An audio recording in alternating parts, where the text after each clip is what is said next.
Okay, in this tutorial I'm just going to talk really quickly about what effect an inhibitor has on the rate of reaction. Now, I've spoke about inhibitors in the last tutorial, so check out my other video on inhibitors where I go over competitive and non-competitive inhibitors. But in this, I'm just going to go through quickly what effect that has on the curve, on the graph of rate of reaction versus substrate concentration. This is something that, if you're familiar with it, it just might make you a little bit more confident when answering these questions in an exam. So, first off, let's just talk a little bit about what this term here, Vmax, means. So Vmax is essentially the point at which just the normal reaction with enzyme essentially levels off. So, if we imagine sort of a dotted line, an imaginary line across the top here, normal enzyme concentration reaches this Vmax. So this is essentially the maximum rate of reaction. And what's happening there? Why does the normal enzyme, why does it level off? So what's happening here? We've got a reaction. It's being catalyzed by an enzyme. The rate of reaction increases as we increase the substrate concentration. So the more pieces of substrate that the enzyme have to work on, the faster they're going to get their work done. But only to a certain point. At some point here, it levels off. Why? Well, you can imagine that I used the example in class that if we were the enzymes and we were the paper ripping enzymes, so paper was our substrate, the more paper I give you guys, the faster you're going to be able to process it. Everyone's going to have something to do. But that's kind of precisely the issue. At the top here, at some point, everybody's already got their hands full. So there's so much substrate that every enzyme already has an active site that has substrate in it. There's almost no time between, there's almost no time where the active site is actually free. So all the enzymes basically have their hands full, and we say here that the enzymes are now saturated. All the active sites on all of the enzymes are basically now occupied. And that essentially is your maximum rate of reaction. If everyone's already got their hands full, it doesn't matter if I throw more paper at you, you're not going to be able to rip up more than what you can hold in your hands at any given time. So in this situation, the normal enzyme, just normal reaction with enzyme, if we keep throwing substrate at our enzyme, at some point all the enzymes become saturated, their active sites are already full of substrate, and so the reaction can't get any faster. Now, we need to have a look at here what the difference happens when we add a competitive inhibitor versus a non-competitive inhibitor. So firstly, let's look at the first part of the graph, so essentially down here. So we've got the rate of reaction and the substrate concentration. So the steepness of the graph here is going to show us the rate of reaction. And as you would expect, adding an inhibitor will reduce the rate of reaction. So I think that's really important down here. At low substrate concentrations, adding an inhibitor essentially reduces the rate of reaction. So I'll just put that here, reduces rate of reaction. And you can see that here. Now, the fact that the competitive reduces it slightly less than the non-competitive, I'm not sure that's too important. That kind of has to do with what's happening later up here. But the key thing is, and this should make logical sense, when we have just a small amount of substrate, whether the inhibitor is competing with it or not, in both cases we're going to get a reduction in the rate of reaction. So adding an inhibitor makes common sense, reduces the rate of reaction. Now we need to have a little bit of a look at what makes the two different at the top end here. Why is this red one still reaching the same Vmax, whereas the non-competitive inhibitor isn't? Well, remember what Vmax is, the maximum rate of reaction. Now, with a competitive inhibitor, it is competing with normal substrate for the active site. So a competitive inhibitor will not bind permanently to the active site, and when it comes out, then it becomes a probability. as to whether substrate will enter the active site or whether another inhibitor will enter the active site. So at the top here, what's happening is that essentially our we've got so much substrate now that maybe we've got, maybe it's 1,000,000 to 1 now. Maybe we've got 1,000,000 times more substrate than inhibitor. And if we've got 1,000,000 times more substrate than inhibitor, well, every time an active site becomes free, the odds of an inhibitor binding are 1,000,000 to 1.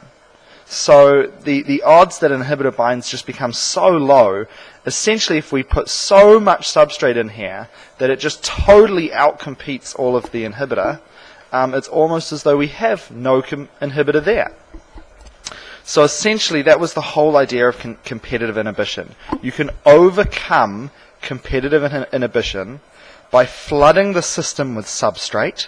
Flooding the system with substrate means that there's an almost zero probability that an inhibitor will actually occupy an active site. So that's what's happening here. Essentially, we've got so much substrate,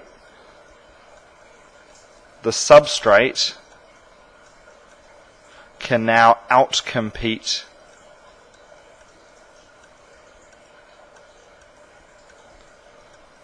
the inhibitor.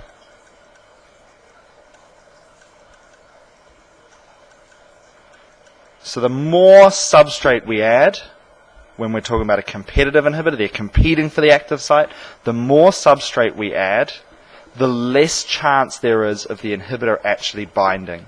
So if we flood it with a ridiculous amount, maybe 1,000,000 times more substrate than inhibitor, then there's going to be an almost zero chance of the inhibitor actually binding to the enzyme. So the non-competitive inhibitor, what's happening here? Well, here it makes no difference whatsoever how much substrate we throw at the situation. As we increase substrate, obviously the reaction increases, but it still reaches a maximum when all the enzymes have their hands full. But essentially, because this inhibitor here is not competing for the active site, some of the enzymes are taken out of action. Some enzymes are inhibited, they're out of action, they're not going to be able to help out. So in my example where we were the enzymes and we were breaking down paper, if I have a non-competitive inhibitor, that would essentially almost be like taking some of you out of the room. You're out of action, you've been inhibited. And so in this case, that means that we have essentially less active enzyme. So here, even when there's a high substrate concentration, some enzymes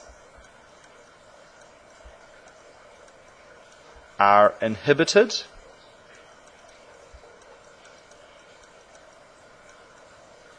Alright, so even at a high substrate concentration, because that's totally irrelevant to the non-competitive inhibitor, it binds somewhere else anyway.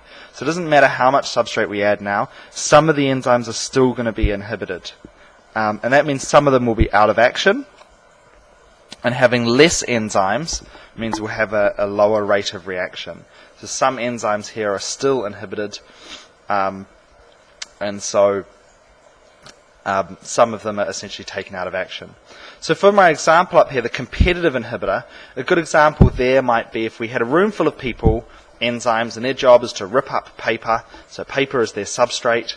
If I threw in a few laminated sheets, that would definitely slow people down, because they'd pick up a laminated sheet and they might wrestle with it for a while, and eventually they'll give up and then they'll go back to doing some more of the paper. But that might slow them down by throwing a few laminated sheets out there. But if I really just had 1,000,000 times more regular sheets than laminated sheets, well, the chance is so slim that anyone would ever even get to one of the laminated sheets, or happen to pick one up. There's a much, much, much greater chance they'll just pick up a regular sheet of paper, and so the effect is next to nothing. Whereas here, a non-competitive inhibitor, doesn't matter how many sheets of paper there are, some of those people are going to be taken out of action, some of the enzymes are inhibited, which means essentially we have less active enzyme. So we have less active enzymes.